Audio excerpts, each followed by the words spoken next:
थे रामकृष्ण परमहंस। रामकृष्ण परमहंस जी महाराज कहाँ रहते थे? कलकत्ता। और कलकत्ता में गंगा जी के तट पर, गंगा बहती है कलकत्ता में से जाती है गंगा सागर, तो गंगा के तट पर काली माता का मंदिर है। वहां रामकृष्ण परमहंस जी महाराज काली देवी के उपासक थे। और वो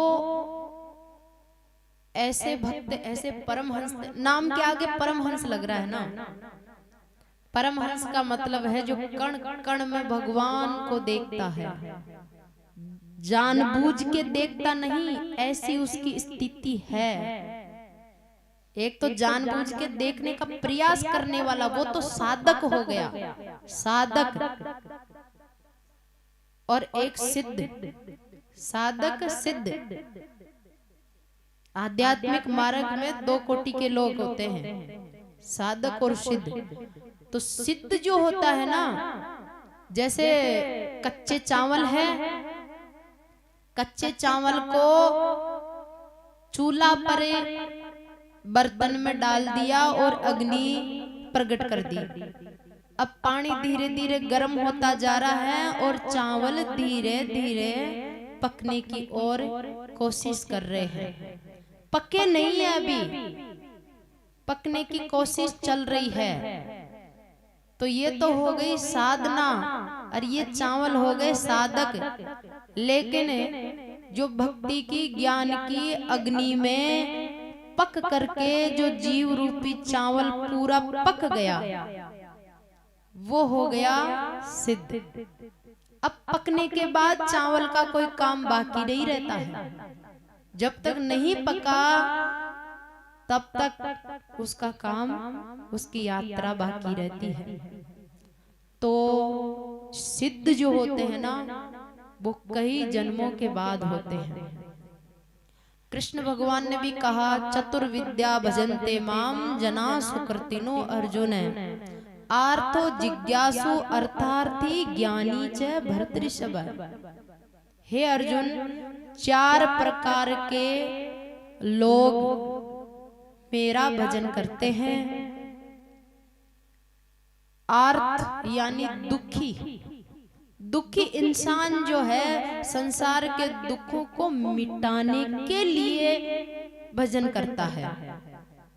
एक गरीब है तो अमीर होने के लिए भजन करता है। एक वो हो गया अर्थार्थी, और दुखों को मिटाने के लिए जो भजन करता है वो हो गया आर्थी। और तीसरा नंबर का जो है ना, वो है जिज्ञासु। जिज्ञासु का मतलब है जिसको भूख लगी है। अब किसी व्यक्ति को भूख लग जाएगी ना, तो वो भोजन की खोज चालू कर देगा। जिसको भूख लगेगी वो रोटी ढूंढना चालू कर देगा अपने आप ही। अरे कुछ खाने को मिलेगा क्या, कुछ खाने को मिलेगा क्या। जब तक उसको खाने को नहीं मिलेगा ना, तब तक खाने की चीज ढूंढता ही रहेगा वो। ऐसे ही तीसरा नंबर का जो व्यक्ति होता है, जीव होता है, उसको भगवान को खाने की भूख होती है और भगवान को पाने के लिए वो खोज में निकल जाता है। भगवान कहाँ मिलेंगे, कैसे मिलेंगे, आत्म साक्षात्कार कैसे होगा, ज्ञान कैसे होगा, अरे कौन से विधि से भजन करूं, मैं कहाँ जाऊं, कौन बताएगा मुझे, ऐसी खोज में निकल जाता है। उसको जिज्ञासु कहते हैं। और फिर गुरुजनों से सुन के, शास्त्रों से पढ़ के, और फिर वो उसको पाने के लिए प्रयास करता है, बार बार प्रयास करता है। उसको कहते हैं जिज्ञासु। और चौथा नंबर का ज्ञानी। ज्ञानी का मतलब है जिसको खोज रहा था उसको पा चुका। और जो पा चुका उसी को वही असली ज्ञानी होता है। भाई आपने कोई चीज के बारे में सुना है, देखा नहीं ना अभी। आप किसी व्यक्ति के बारे में खूब सुने हो, खूब सुने हो, बार बार बार बार बार बार सुने, तो बार बार सुनने के बाद में आपके मन में एक दिन तो ऐसा आएगा कि आखिर मैं उस व्यक्ति को देखूं, मिलूं, उसको देखने की, मिलने की चाहत पैदा होगी, फिर उससे मिलने की कोशिश करोगे, और फिर एक दिन वो मिलेगा, तब उसको प्रत्यक्ष में फेस टू फेस आप देखोगे। तो एक व्यक्ति तो मिल लिया, देख लिया, तो जो मिल चुका है वो तो उसके बारे में जान चुका, भाई ये कैसा है, क्या है। एक तो सुनकर जानता है, एक प्रत्यक्ष में देखकर जानता है। तो जो सुनकर जानता है वो तो अंदाजा और अनुभव लगाता है, आइडिया लगाता है, भाई जिसके बारे में सुन रहे हैं वो ऐसा होगा, ऐसा होगा, थोड़ा थोड़ा आइडिया लगता है। लेकिन एक प्रत्यक्ष में मिल चुका है, तो इनमें सबसे श्रेष्ठ कौन हुआ? जो मिल चुका है, उसको ज्ञानी कहते हैं। जब तक मिलेगा नहीं तब तक वो पूरा ज्ञानी नहीं है, अधूरा ज्ञानी है, पूर्ण ज्ञानी नहीं है। पूर्ण ज्ञानी मिलते ही हो जाएगा, उसको सिद्ध कहते हैं, उसको परमहंस कहते हैं। तो रामकृष्ण परमहंस महाराज परम सिद्ध पुरुष थे। वो देवी माता से रोज हम जैसे रोटी खाते हैं ना, ऐसे अपने हाथ से रोटी तोड़ करके माता जी को खिलाते थे, और उनके हाथ से माता जी भोजन करती थी, और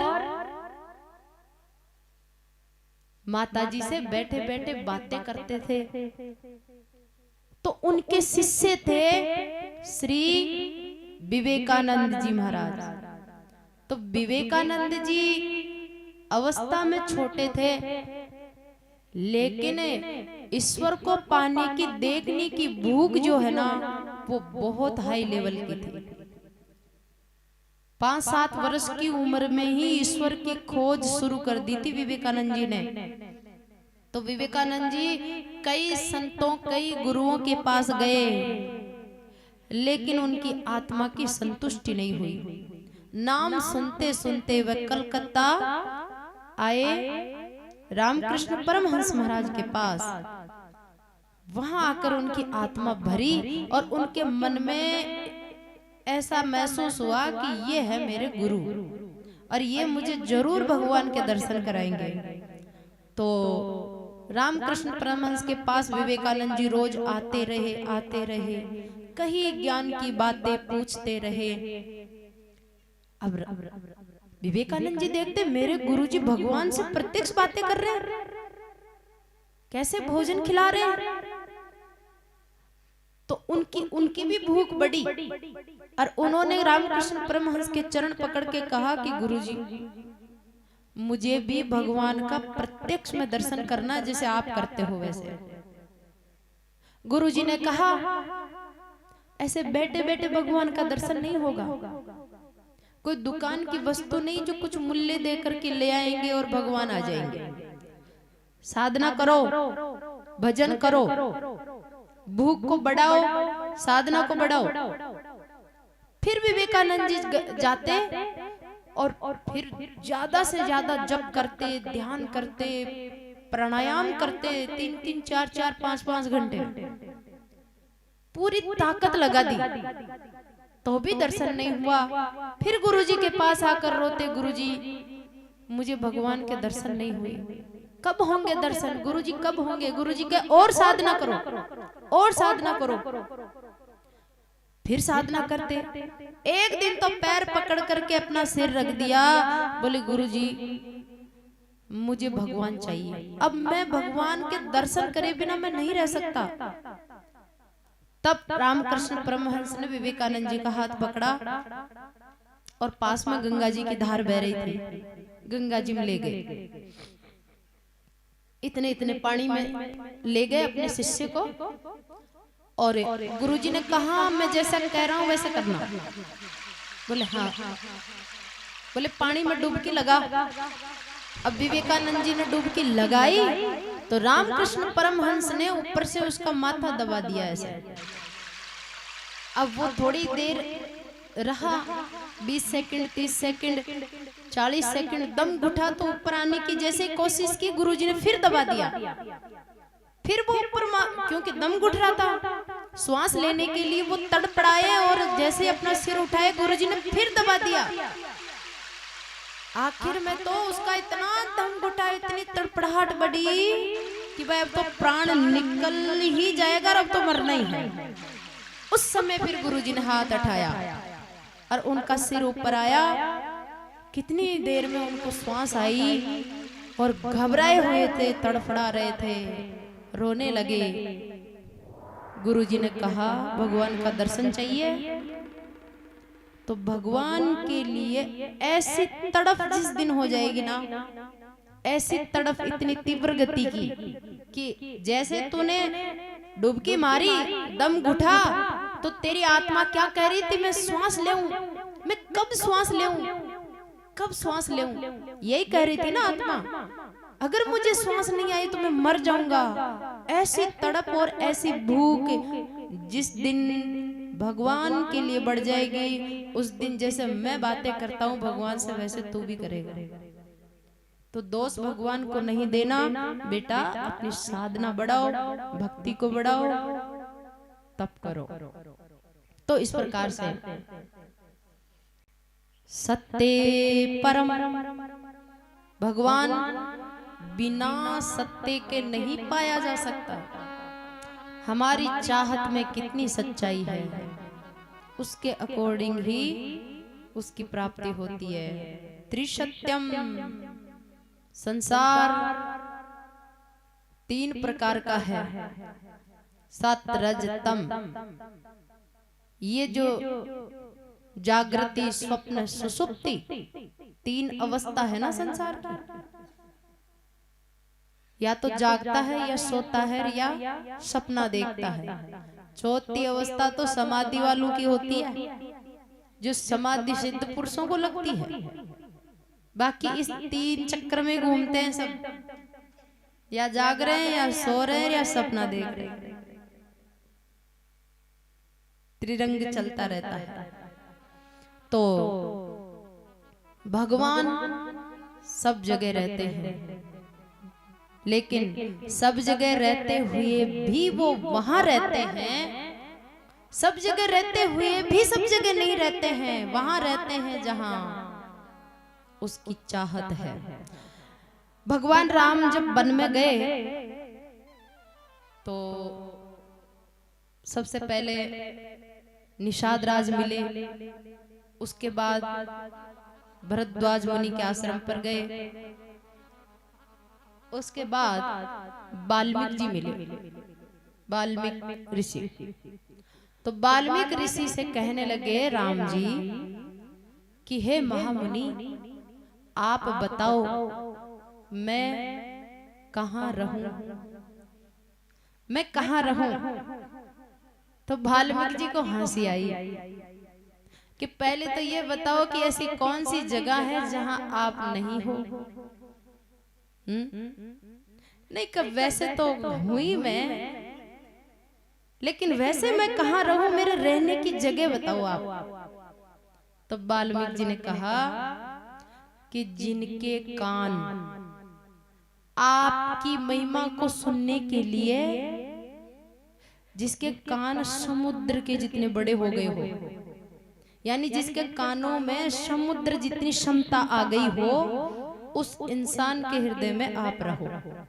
समुद्र के समान मतलब समुद्र है ना, उसमें सारे विश्व की सारी नदियां आकर मिलती है, लेकिन समुद्र भरता नहीं, झलकता नहीं, उजलता नहीं।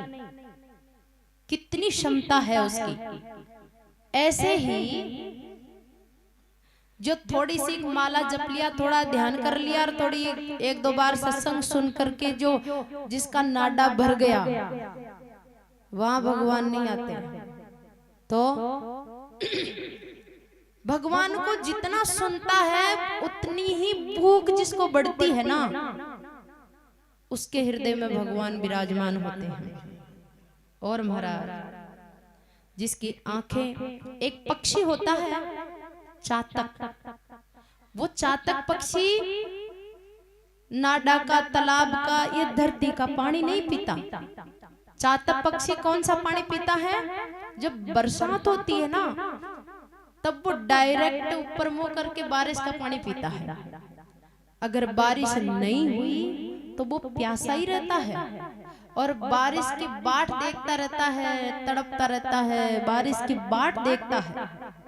ऐसे ही वाल्मीकि ऋषि कह रहे हैं, जिसके नेत्रों में हे राम तुम्हें देखने की इतनी भूख बढ़ गई है, इतनी भूख बढ़ गई है चातक पक्षी की तरह, जो तेरा दर्शन पाने के लिए जिसकी आंखें तरसती है, उसके हृदय में तुम वास करो।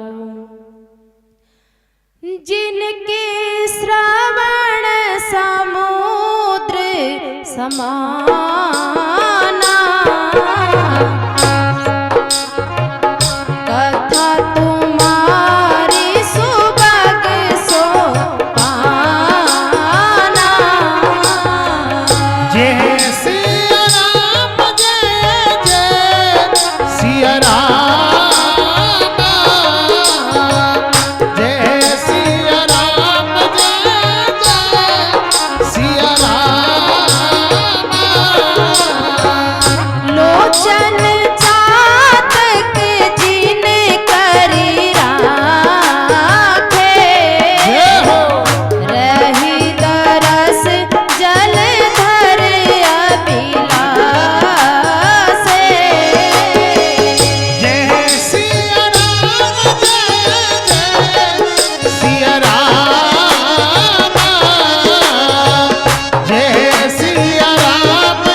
रहो जो अपने शरीर में कोई भी चीज खाने पीने से पहले उस वस्तु को आपको अर्पित करता है, आपको अर्पण करके फिर प्रसाद के रूप में जो ग्रहण करता है, ऐसे जीव के हृदय में आप वास करो।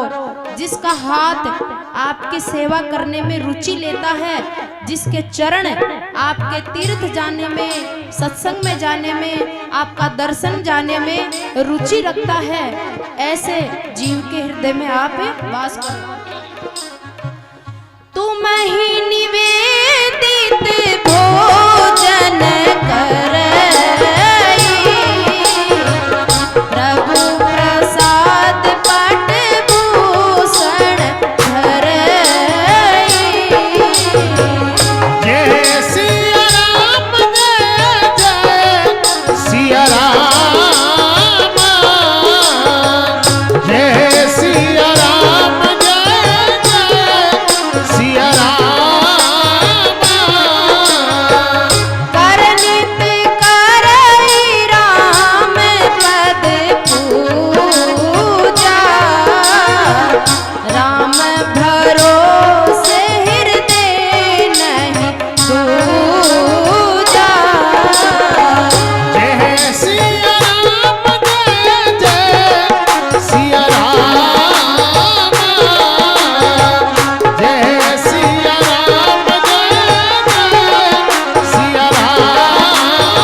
करने में है, वाणी की रुचि हरि का गुणगान करने में और भगवान का नाम जप करने में। जिसके हृदय में, जिसकी जीभ पर निरंतर अखंड भगवान का नाम जप चलता है, जिसके हर श्वास में भगवान का नाम चलता है, महामंत्र चलता है, हे राम आप उस व्यक्ति के हृदय में विराजमान हो जाओ। चरण राम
कहते हैं कि राम, जिस जीव के हृदय में छल कपट नहीं है, धोखा नहीं है, जिस जीव के हृदय में दंभ, दिखावा, पाखंड नहीं है, ईर्ष्या द्वेष नहीं है, जिसका मन निर्मल है, उसके मन में आप वास करो।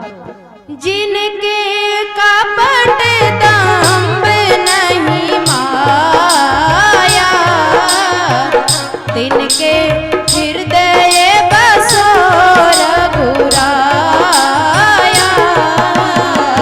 जय सिया राम जय जय सिया राम, जय सिया राम जय जय सिया राम। श्री रामचंद्र भगवान की जय हो। फिर वाल्मीकि जी कहते हैं कि जो पूरे संसार को, पुरुष है तो संसार की समस्त स्त्री जाति को अपनी माँ और बहन की दृष्टि से देखता है, और स्त्री है तो भाई और बाप की दृष्टि से देखती है। जो दूसरे के धन संपत्ति को धूल बराबर जहर समझता है, जहर, ऐसे जीव के हृदय में आप वास करो। जननी सम जानई पर नारी, धन पराव विष ते विष भारी। जय सिया राम जय जय सिया राम, जय सिया राम जय जय सिया राम। जो हर साई पर संपत्ति देखी, दुखित होए पर विपत्ति विशेषी। जय सिया राम जय जय सिया राम, जय सिया राम जय जय सिया राम। हे राम, आप उस व्यक्ति के हृदय में जरूर रहो, किसके? जो आपको अपने प्राणों से भी ज्यादा चाहता हो। अपने खुद के प्राण है ना, हर जीव को बहुत प्रिय होते हैं। प्राण से ज्यादा प्रिय कुछ नहीं होता है जीव को, लेकिन प्राण से भी ज्यादा प्रिय जिसको राम लगता हो, उस व्यक्ति के हृदय में आप वास करो। और जो हर व्यक्ति के अंदर गुण और दोष होता है, तो जितने भी दोष है, जितनी भी बुराइयां हैं, जितने भी अवगुण हैं, जितना भी गलत काम करता है, उसका कारण तो खुद को मानता है, और जितनी भी अच्छाई है, अच्छाई का कारण भगवान को मानता है। यानी मेरे में जितना भी अच्छाई है और मेरे से जो कुछ भी अच्छा होता है वो ठाकुर जी करवाते हैं, ठाकुर जी की कृपा से होता है, और जितनी बुराइयां अवगुण दोष है वो मेरे हैं। ऐसी जिसकी सोच है उसके हृदय में आप वास करो। जिन्हीं राम तुम्हें प्राण प्यारे, इनके मन शुभ सदन तुम्हारे। जय सिया राम जय जय सिया राम, जय सिया राम जय जय सिया राम। गुण तुम्हारे समझे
देखो, असली भजन की शुरुआत कब होती है?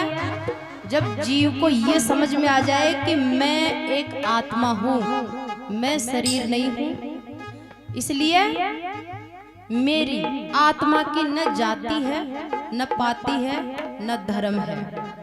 जब तक अपने को, जब तक शरीर का अहम है, जाति का अहम है, मैं ये जाति का हूँ, मैं ये जाति का हूँ, मेरी ये जाति है, जब तक ये मानता है ना, तब तक उसका असली भजन नहीं कर सकता हो। मैं भगवान का अंश हूँ, इसलिए भगवान की जाति का हूँ। ये ज्ञान जब हो जाएगा, असली भजन की शुरुआत होगी। फिर ये संसार की जाति पाति क्या फालतू है? ये है, लेकिन ये संसार में है, भगवान की दुनिया में ये नहीं चलती है। ये तो संसार का मैनेजमेंट के लिए किस हिसाब से क्या बनाया है, ये दुनिया में है, ये माया का एरिया है, ये माया की जाति पाति ये सब संसार का हिस्सा है, आत्मा का हिस्सा नहीं है। इसलिए अपने को आत्मा भगवान का शुद्ध अंश दास मान करके भजन करे। मैं ये जाति का हूँ, मैं धनवान हूँ और मैं सुंदर हूँ, ऐसा अहम भाव करके भजन करेगा तो भगवान कभी पास में भी नहीं आएंगे। जाति पाति कुल धर्म बढ़ाई, प्रिय परिवार सदन सुख पाई। जय सिया राम, जय जय सिया राम, जय सिया राम, जय जय सिया राम। सरग नरक अप बरग समाना, जहाँ तहाँ देके धरे धन पाना। जय सिया राम, जय जय सिया राम, जय सिया राम, जय जय सिया राम। ये जीवन है, इसमें भाई ये दुखों का घर है संसार।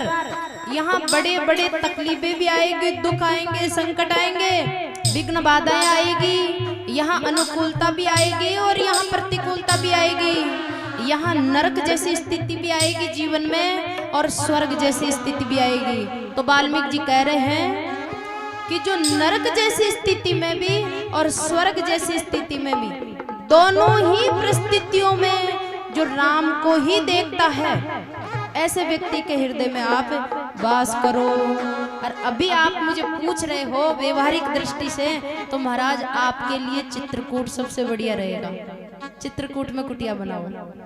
सरग नरक आप बरग समाना, जहाँ तहाँ देके धरे धन पाना।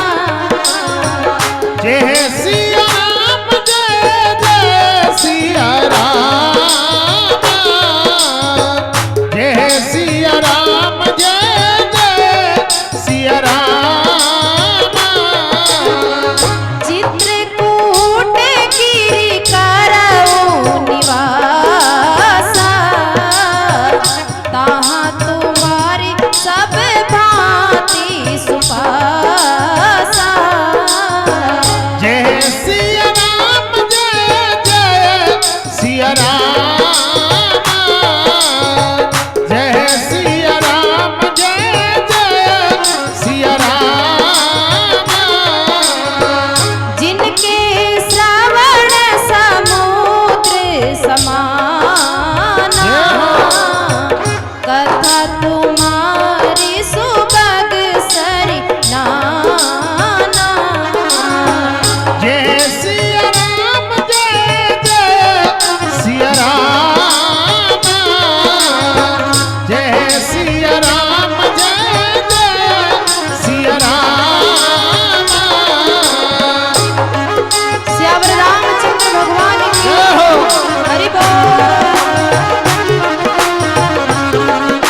तो महाराज भगवान शिव कहते हैं कि हे प्रभु आप ही सत्य हो, ये संसार तो एक वृक्ष है, वृक्ष।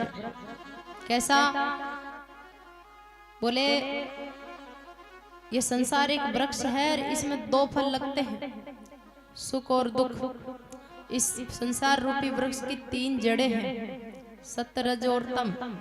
और महाराज इस संसार रूपी वृक्ष में चार रस है। रस का मतलब प्राप्त करने योग्य चीजें हैं चार। क्या? धर्म, अर्थ, काम और मोक्ष। और पांच, संसार को पांच प्रकार से जाना जाता है। संसार को जानने के पांच ही प्रकार है, छठा प्रकार नहीं। कौन से पांच है? इस संसार को हम आंख से देखकर इसका नॉलेज होता है, कानों से सुनकर संसार का ज्ञान होता है, जीभ से संसार को चखते हैं तो संसार का ज्ञान होता है, खट्टा है कि मीठा है। और नाक से सूंघते हैं तो इस संसार का ज्ञान होता है कि कैसी गंध वाला है। त्वचा से स्पर्श करते हैं तो पता चलता है ठंडा है कि गर्म है, शीतलता उष्णता का।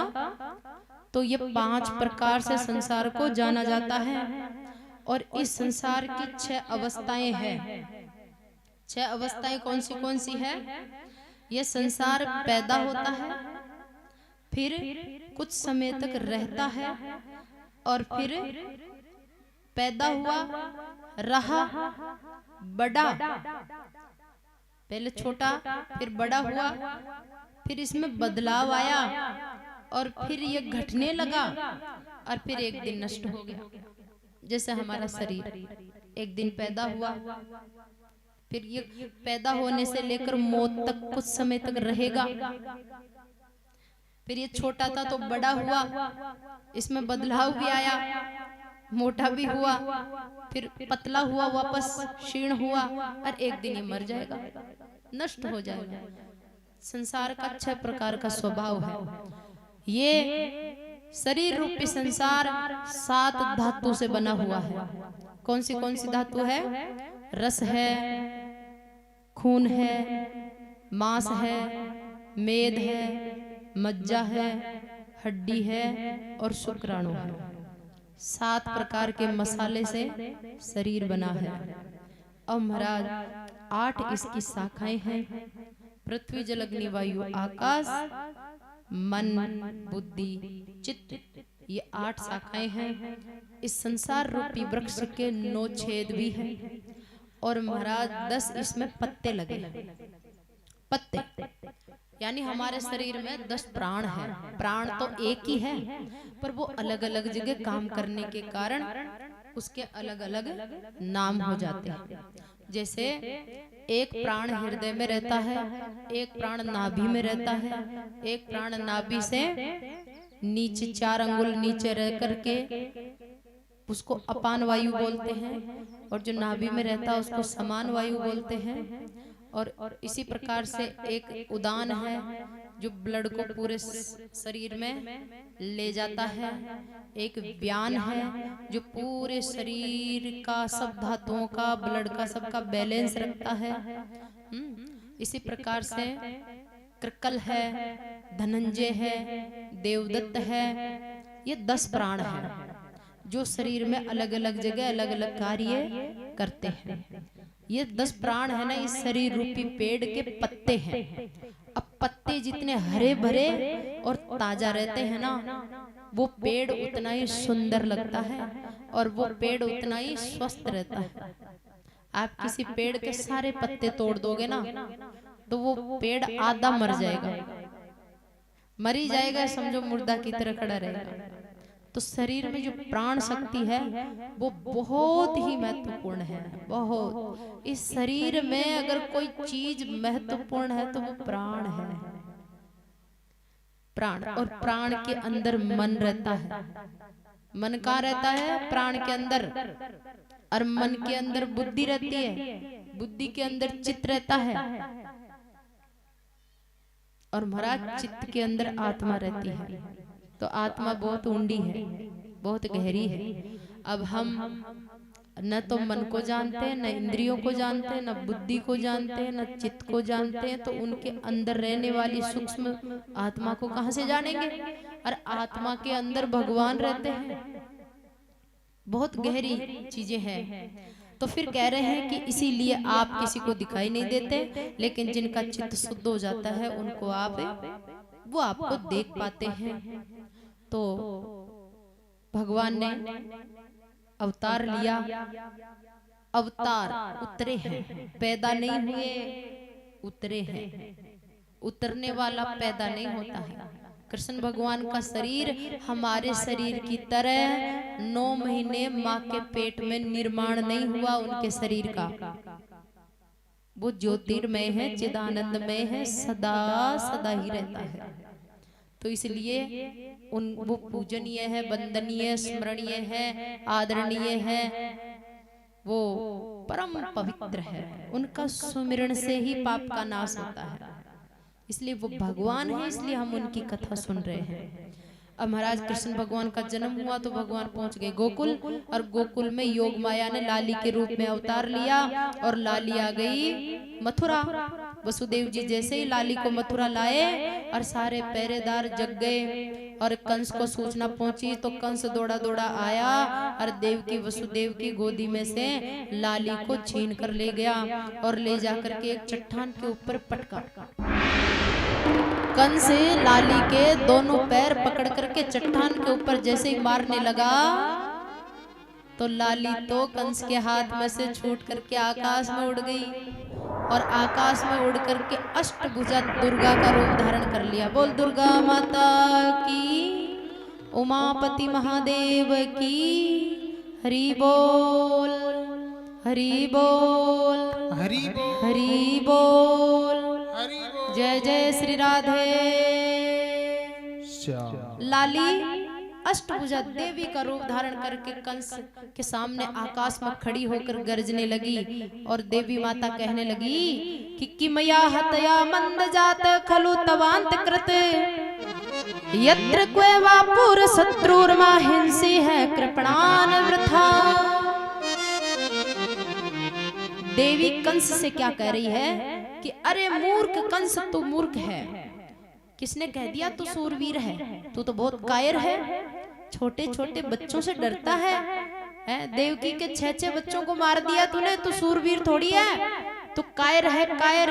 और बच्चों को व्यर्थ में क्यों मार रहा है? तुझे मारने वाला तेरा काल तो जन्म ले चुका है।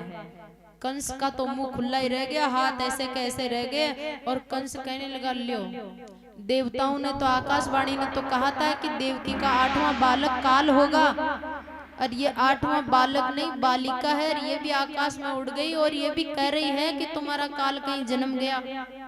ये देवता झूठे हो गए। हे देवी माता, आप ये तो बता दो कि मेरा काल ने कहाँ जन्म लिया। देवी माता ने कहा 84 कोस ब्रज में ही तेरा काल पैदा हुआ है, अब तू ढूंढ ले। तो कंस तो बेचारा होश उड़ गए उसके। देवी माता अंतर्ध्यान हो गई। कंस दौड़ा दौड़ा अपने घर आया, खूब चिंता में पड़ा, जेल में गया भागा भागा, और जाकर के देवकी और वसुदेव को प्रणाम करके हाथा जोड़ी की, क्षमा मांगी कि देखो मैं क्या करूं, मेरी गलती नहीं है। आकाशवाणी ने कहा था तुम्हारा बेटा मेरा काल होगा, इसलिए मैंने आपको जेल में डाला, इतने दिनों तक कष्ट तकलीफ दी। तो मैंने आपको जो कष्ट तकलीफ दिया, आपके बच्चों को मारा, उसके लिए मैं माफी चाहता हूँ। और आप तो संत प्रकृति के हो, आप तो साधु हो, आप तो ज्ञानी हो, मुझे माफ कर दो। आज से मैं आपको जेल से मुक्त करता हूँ, इसमें मेरी गलती नहीं। कंस देव के वसुदेव को ज्ञान सिखा रहा है। क्या बोले, आपके 6 बच्चों को मैंने मार दिया ना, तो आप उसकी चिंता मत करो। बताओ क्यों चिंता ना करो? आप ऐसे विचार करो कि आपके बच्चों की मौत मेरे हाथ से ही लिखी थी, इसलिए हो गई। अब ये कंस ज्ञान दे रहा है, भाई आप चिंता मत करो, आपके बच्चों की मौत मेरे हाथ से लिखी थी। तो फिर ये क्यों नहीं कह रहा कि आपके 8वें बालक के हाथ से मेरी मौत लिखी थी? तो फिर खुद ही स्वीकार कर लेता। लेकिन ये ज्ञान देने के लिए तुलसीदास जी कहते हैं, ज्यादातर 99% ज्ञान देने के लिए होता है, खुद के खुद के आचरण में तो जीरो होते हैं। तो महाराज अगर ज्ञान जो दे रहे हैं ना वो पूरा खुद उतार ले तो खुद का भी कल्याण हो जाए और उसके संपर्क में आने वाले जीवों का भी कल्याण हो जाए। तो महाराज कंस का ज्ञान सुन के देव की वसुदेव बेचारे निर्मल आत्मा है, वो तो वैसे भी पहले उसको दोष नहीं दे रहे, वो सब जानते ज्ञानी है। उन्होंने कहा कोई बात नहीं कंस, अब कंस ने मुक्त कर दिया। अब इधर कंस शाम को आया और मीटिंग बिठाई। मीटिंग में कौन आए? मीटिंग में उसके मंत्री संतरी आए। अब ये जो कंस के मंत्री है ना, ये कौन है? ये इसके ससुराल से आए हुए हैं, क्योंकि कंस से पहले मथुरा का राजा कंस के पिताजी उग्रसेन जी थे। उग्रसेन महाराज धर्मात्मा थे। तो कंस जब राजा बना, खुद ही बन गया, मुकुट अपने हाथ से पहन लिया और सिंहासन पर बैठ गया और पिताजी को जेल में डाल दिया। हाथ पैर बांध करके कंस अपने बाप को जेल में डाल दिया। तो कंस के पिताजी जब राजा थे ना, उस समय जितने भी मंत्री सिपाही पद पर जो लोग थे वो यहीं के थे और सबके सब देशभक्त थे। लेकिन कंस जब मंत्री बना, राजा बना, तो कंस ने सोचा कि मैं तो राक्षस हूं और ये सब देशभक्त हैं, तो मुझे तो इनका स्वभाव अलग है, ये तो सब धार्मिक है, मैं तो असुर हूं, तो मेरी कैसे चलेगी? तो इसलिए मेरे मंत्रिमंडल में मेरे ही स्वभाव के लोग होने चाहिए। तो कंस ने क्या किया? अपने ससुराल गया और ससुराल कहाँ था? बिहार में मिथिला नगरी में। तो मिथिला का राजा थे जरासंध। जरासंध उस समय धरती का बहुत बड़ा राक्षस राजा थे। तो जरासंध के पास जाकर वहां से कई हजार तो सैनिक लेके आए और मंत्री लाए अपने मंडल में। मंत्रिमंडल का विस्तार किया कंस ने। और यहाँ के जो देशभक्त लोग थे, बुद्धिमान थे, जो अच्छे लोग थे, देश का समाज का भला चाहने वाले, उनको निकाल दिया। अब कंस अपने मंत्रियों से कहता है कि भाई आज मेरे साथ ऐसी घटना घटी है, तो अब आप लोग बताओ मेरे काल को कैसे ढूंढे और कैसे उसको मारे। तो एक मंत्री राय देता है कि महाराज 10 दिन के अंदर अंदर पूरे ब्रज में जितने भी बच्चे पैदा हुए ना, सबको मरवा दो, तो उसमें आपका काल भी मर जाएगा। एक दूसरा मंत्री थोड़ा सा बुद्धिमान था, वो बोला कि ऐसा करेंगे ना तो पूरी प्रजा विरोधी हो जाएगी, अपने बच्चों को कौन मारने देगा? तुमको एक भी वोट नहीं मिलेगा, अब की बार सरकार नहीं आएगी अगर प्रजा के बच्चों को मारोगे तो फिर क्या करें? बोले ऐसे करो कि सांप भी मरे लाठी भी ना टूटे, यानी प्रजा के सब बच्चों को भी मार दें और उनको पता भी नहीं चले कि कौन मरवा रहा है, ऐसा तरीका ढूंढो, तो उसमें अपना काल भी मर जाएगा। तब फिर एक मंत्री ने कहा कि आपकी जो मौसी जी है ना उसको बुलाओ। तो कंस ने अपनी मौसी को बुलाया। ये मौसी पहाड़ी क्षेत्रों में रहती थी, इसका नाम था पूतना। पूतना को याद करते ही कंस के पास उपस्थित हुई।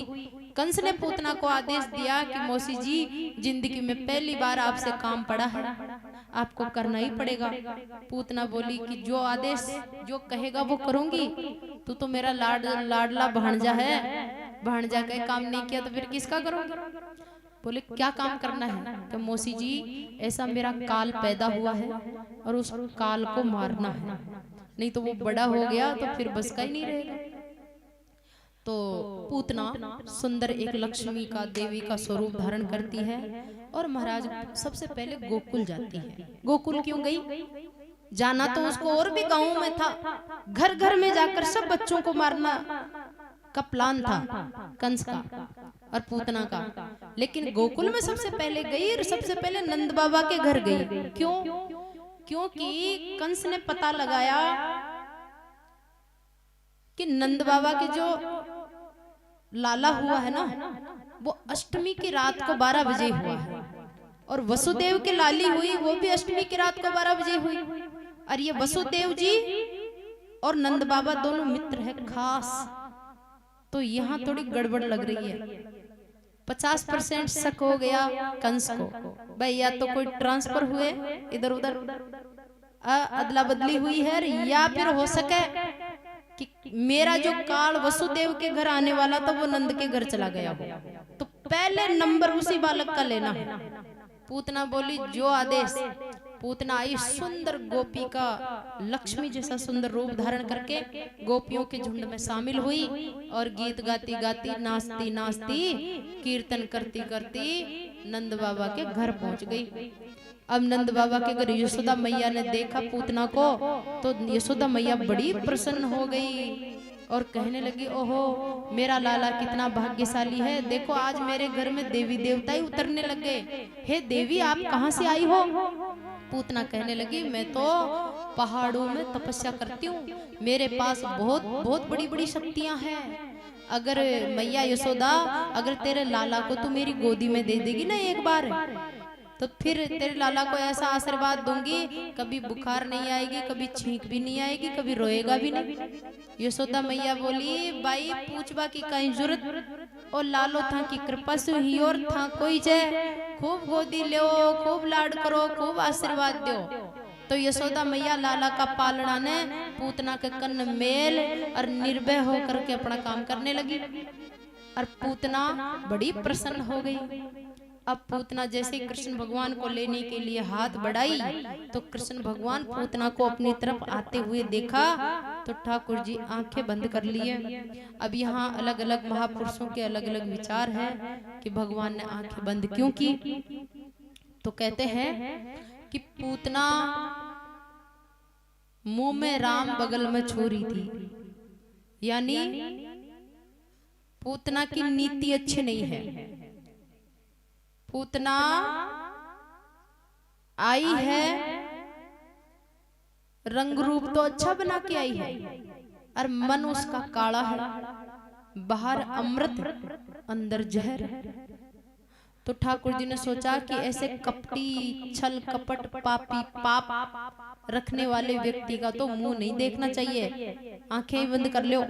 तो इसलिए ठाकुर जी ने आंखें बंद कर ली।